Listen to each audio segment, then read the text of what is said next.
All my life. Dad said you're not worthy. Then he signed his will, leaving everything to me. Mom smiled, but I wasn't foolish. My revenge plan unfolds. The last thing I expected at my father's funeral was to smile. Yet there I stood, clutching a letter that would change everything, fighting back an inappropriate grin while my brother Sergio sobbed dramatically into our mother's shoulder. I'm Alice, and for 32 years, I've been the family disappointment, the shadow child, the one who could never quite measure up to precious Sergio's achievements. But today was different. Miss Wilkinson? A tall man in a crisp suit approached me as the other mourners began filtering out of the cemetery. I'm Carson King, your father's attorney. We need to discuss the reading of the will. I nodded, already knowing what was coming. Dad might have ignored me in life, but in death, he'd finally seen me. The next day, we gathered in Carson's office. The leather chairs squeaked as Sergio shifted impatiently while Mom sat rigid, her face a mask of careful composure. I kept my eyes fixed on the mahogany desk, remembering the last conversation I'd had with Dad. Alice, Carson began, clearing his throat. Your father made some significant changes to his will in his final months. Sergio leaned forward. Changes? What changes? I watched my brother's face as Carson continued reading.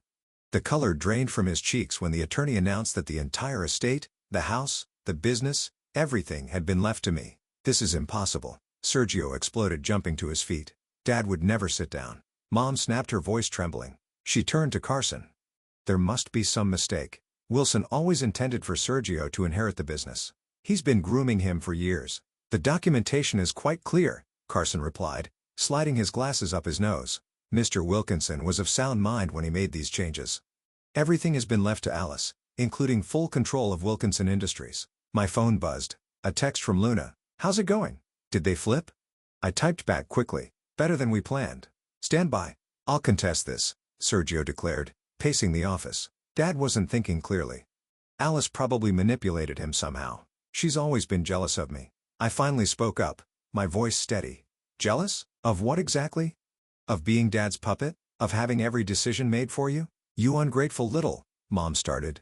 But I cut her off. I'm not the same person you could dismiss anymore. I stood, smoothing my black dress. Dad saw something in me at the end, something you all missed. What did you do to him? Sergio demanded, getting in my face. How did you convince him to change the will? I met his gaze calmly. I showed him my potential, something you never had to do because it was always handed to you. Carson cleared his throat. There's more. Mr. Wilkinson left a letter explaining his decision. My heart skipped. This, I hadn't known about. Carson began reading. To my family, I've watched for years as we destroyed Alice's spirit, dismissed her achievements, and pushed her into the background. In my final months, I saw what she's built on her own without our help or acknowledgement. She has the vision and strength to take Wilkinson Industries where it needs to go. Sergio, you were given everything and did nothing with it. Alice made something from nothing. She deserves this. Tears pricked at my eyes, but I blinked them away. Too little. Too late, Dad. This is ridiculous, Mom declared, standing. We'll fight this. Come, Sergio. They stormed out, leaving me alone with Carson. He gathered the papers, looking at me thoughtfully. They don't know, do they? He asked quietly. About your nonprofit. I shook my head. They never bothered to ask what I was doing with my life. They're about to find out. My phone buzzed again. Luna, meeting still on for tomorrow. The merger paperwork is ready. Yes, I replied. Time to show them exactly what the family disappointment can do. Walking out of the office, I felt lighter than I had in years. Dad's final gift wasn't just the inheritance. It was the look on Sergio's face when he realized he wasn't untouchable anymore. The way Mom's carefully constructed world crumbled around her. I stepped into the sunshine, remembering all the family dinners where I was invisible. The achievements that went unacknowledged, the constant comparison to Sergio. They never saw me coming. They never saw me at all. But they would now. My phone rang. Luna again. Well? She asked when I answered. Did the bomb drop? I laughed. Really laughed. For the first time in days. Oh, yes. And Luna? They have no idea what's coming next. That's my girl, she said. Ready to change the world? I got into my car, starting the engine. Ready to show them exactly who Alice Wilkinson is. The game was on, and for once, I held all the cards. Let them contest the will. Let them fight. They were about to learn that the daughter they underestimated had become the woman they should have feared. You've been planning this for 3 years? Luna set down her coffee cup, eyes wide. We were sitting in our usual corner of the small cafe where everything had started. I knew you were working on something big, but this 4 years, actually. I pulled out my laptop, showing her the spreadsheets and documents I'd carefully compiled. Remember that night you found me crying here? How could I forget? You looked like you'd hit rock bottom. The memory was still crystal clear. I'd just left another disastrous family dinner where Sergio had announced his latest promotion, and Mom had spent the entire evening gushing about how he was following in Dad's footsteps. What about your new project? I'd asked during dessert. The Women's Shelter Initiative.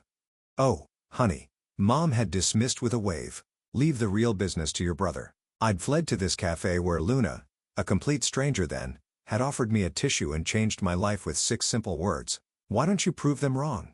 Look at this, I said now, turning the laptop toward her. The nonprofit has already helped over 300 women start their own businesses. We're profitable, sustainable, and making real change. Luna scrolled through the figures, whistling low. And your family never knew? They never asked. I took a sip of my Americano. Dad found out, though, right at the end. That's when everything changed. My phone buzzed. A text from Margaret. Sergio just showed up at the office demanding to see the books. Right on schedule, I muttered, typing back. Follow the protocol we discussed. Luna raised an eyebrow. Your brother's making his move. He's predictable. Always has been. I closed my laptop.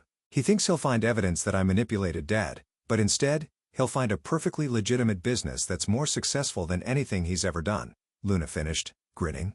My phone rang. Mom this time. I put it on speaker. Alice, this has gone far enough, she started without preamble. Your brother is devastated. How could you do this to your own family? I learned from the best, Mom. How many times did you and Dad devastate me? That's different. We were preparing you for the real world. No, I countered. You were breaking me down to keep me in my place. But guess what? I built myself back up. Your father wasn't thinking clearly when he changed that will. We both know. He was thinking clearly for the first time in his life. I cut in. He saw what I built while you were all too busy praising Sergio for existing. The line went quiet for a moment. What exactly did you build? I laughed bitterly. Now you want to know? After 4 years of not caring? Alice, check your email, Mom. I sent you everything 10 minutes ago. Maybe now you'll understand why Dad changed his mind. I hung up, hands shaking slightly. Luna reached across the table and squeezed my arm. You okay? Better than okay. I pulled up another document on my laptop. Watch this.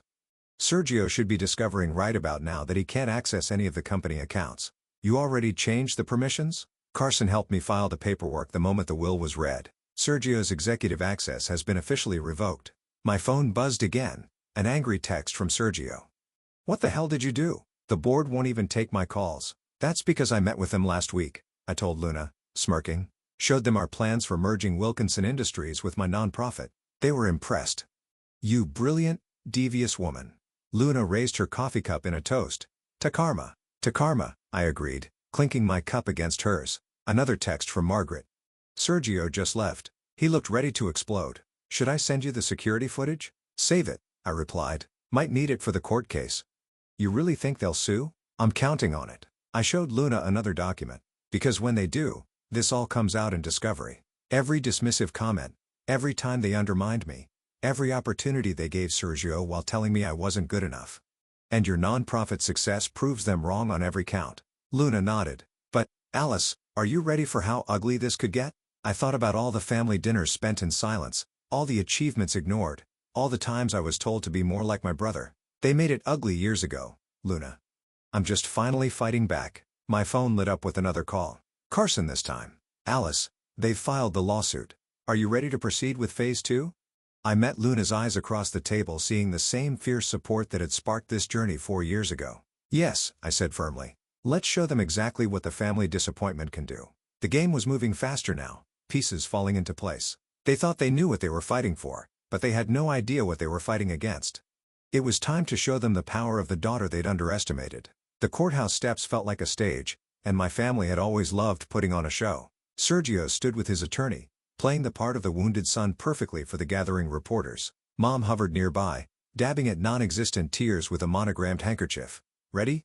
Carson asked, adjusting his tie as we approached. I was born ready, I replied, then paused as I spotted a familiar face in the crowd.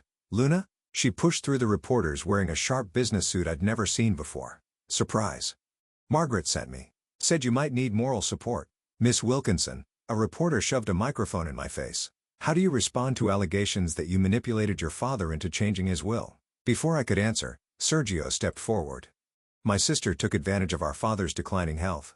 I built a successful business that helps women escape exactly the kind of toxic family dynamics I grew up with. I cut in, my voice clear and steady. Dad saw that success and made his own choice. The reporter's cameras clicked frantically as Sergio's face reddened. You've always been jealous. Jealous? I laughed, the sound echoing off the courthouse columns. Of what? Being handed everything while I had to fight for scraps? That's enough. Mom intervened, grabbing Sergio's arm. We're family. We shouldn't family. I turned to face her. Was it family when you told the board members I was emotionally unstable last week? The reporters went silent. Mom's face paled. Oh, yes. I continued, pulling out my phone. I have the email right here. Should I read it out loud? Alice, Carson warned quietly. You're right. I nodded, putting the phone away. Save it for the judge. We filed into the courtroom, the tension thick enough to cut. Luna squeezed my hand before taking a seat in the gallery. I sat beside Carson, watching Sergio whisper frantically with his attorney. All rise, the bailiff called as Judge Martinez entered. The preliminary hearing began with Sergio's attorney painting a picture of a manipulative sister taking advantage of a dying father. I kept my face neutral even as my fingers dug into my palms under the table. Then it was Carson's turn. Your Honor, he began, standing. I'd like to present evidence of Miss Wilkinson's business acumen and success prior to her father's death. He projected my non-profit's financial statements onto the courtroom screen. In 4 years, my client built an organization that has helped hundreds of women achieve financial independence, an organization that, I might add, is more profitable than any project her brother has managed. Sergio's attorney jumped up. Objection. Relevance? The relevance, Carson continued smoothly, is that Mr. Wilkinson Sr. made a sound business decision based on demonstrated capability, not manipulation. The judge leaned forward, studying the figures. These are impressive numbers, Miss Wilkinson. Thank you, Your Honor, I replied. We're particularly proud of our 92% success rate with small business startups.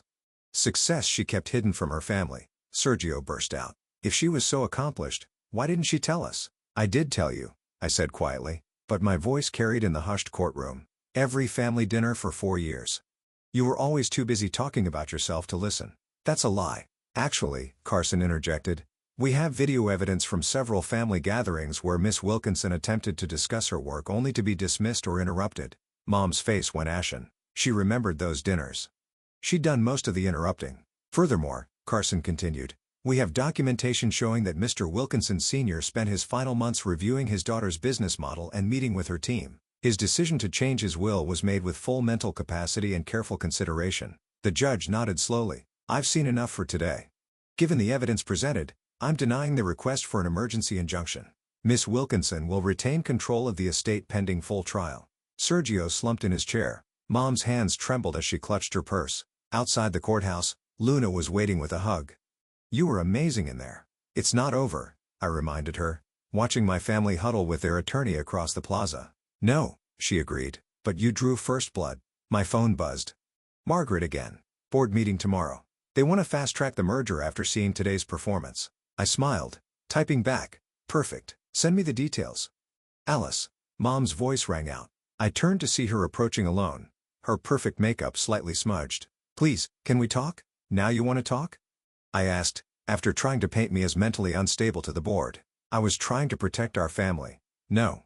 I cut her off. You were trying to protect your idea of family, the perfect son, the quiet daughter who knows her place. Well, guess what? That family doesn't exist anymore. I turned away, linking arms with Luna.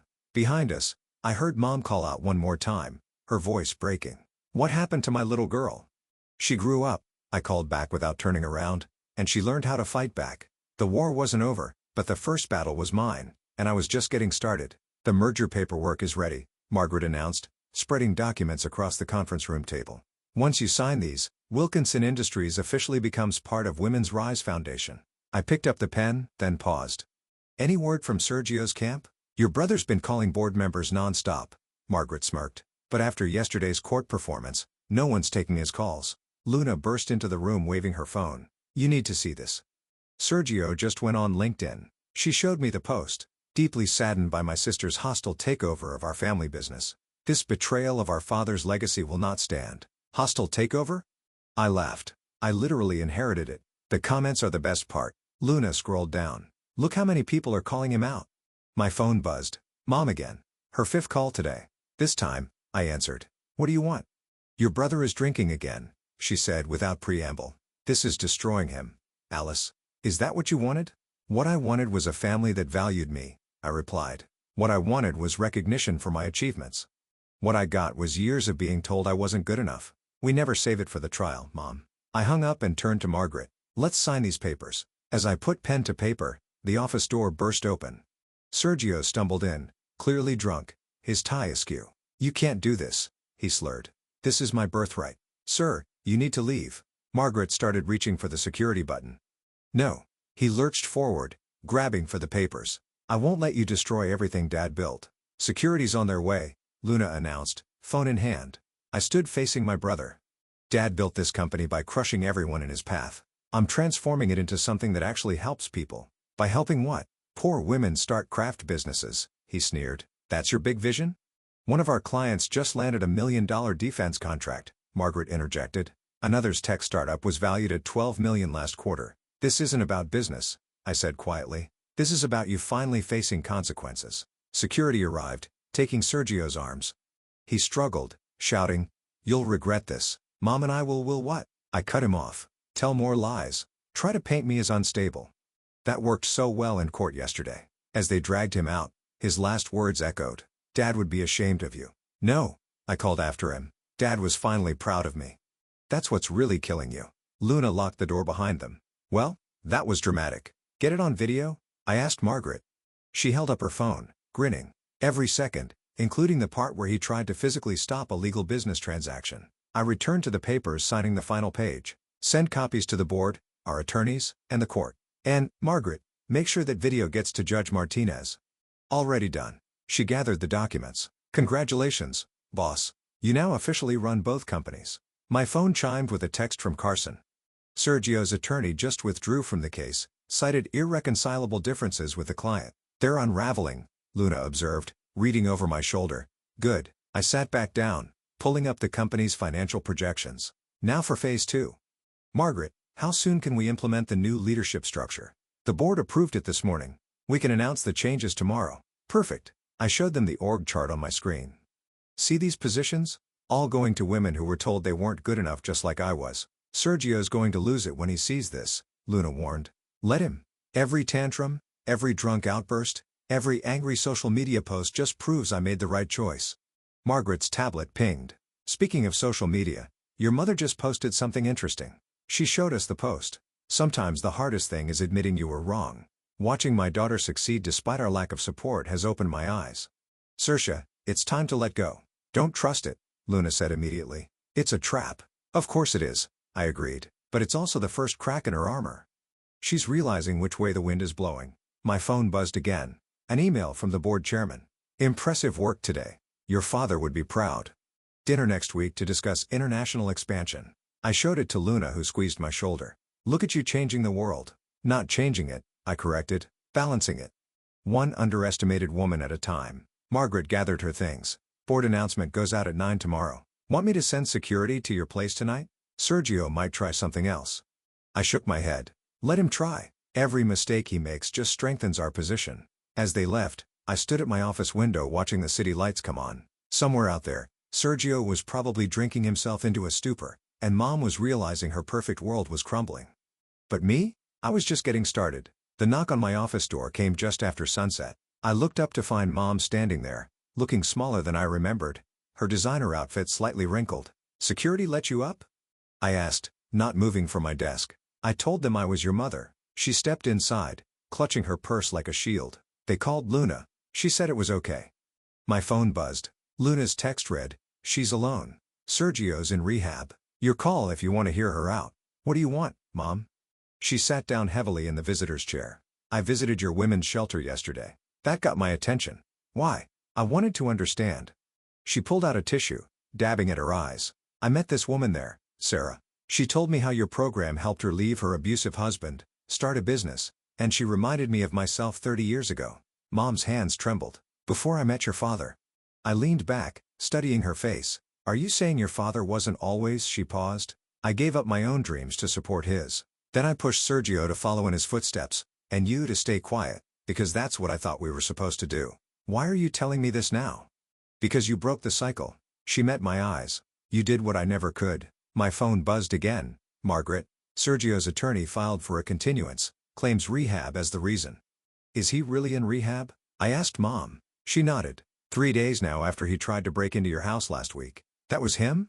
I'd assumed the attempted break-in was random. He was drunk again.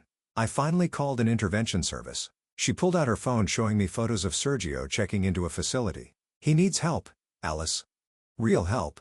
And you think that excuses everything he's done? No. She straightened in her chair. That's not why I'm here. I'm here because I saw what you've built. Those women at the shelter. The businesses you've helped launch. You're doing something remarkable. Something you and Dad always said I couldn't do. We were wrong. The words hung in the air between us. I was wrong. My phone lit up. Luna again. You okay? Need backup? I'm fine. I typed back, then looked at Mom. What exactly do you want from me? Nothing. She stood, smoothing her skirt. I just wanted you to know that I see you now. And her voice cracked. I'm proud of you. The words I'd waited decades to hear felt hollow now. That's not enough, I said quietly. You can't just walk in here, say you're proud, and expect everything to be fixed. I know. She moved toward the door then paused. But maybe it's a start. Before I could respond, Margaret burst in. Alice, we have a situation. Sergio's attorney just leaked documents to the press. What documents? Margaret handed me her tablet. Old psychological evaluations from when you were a teenager. I scanned the headlines.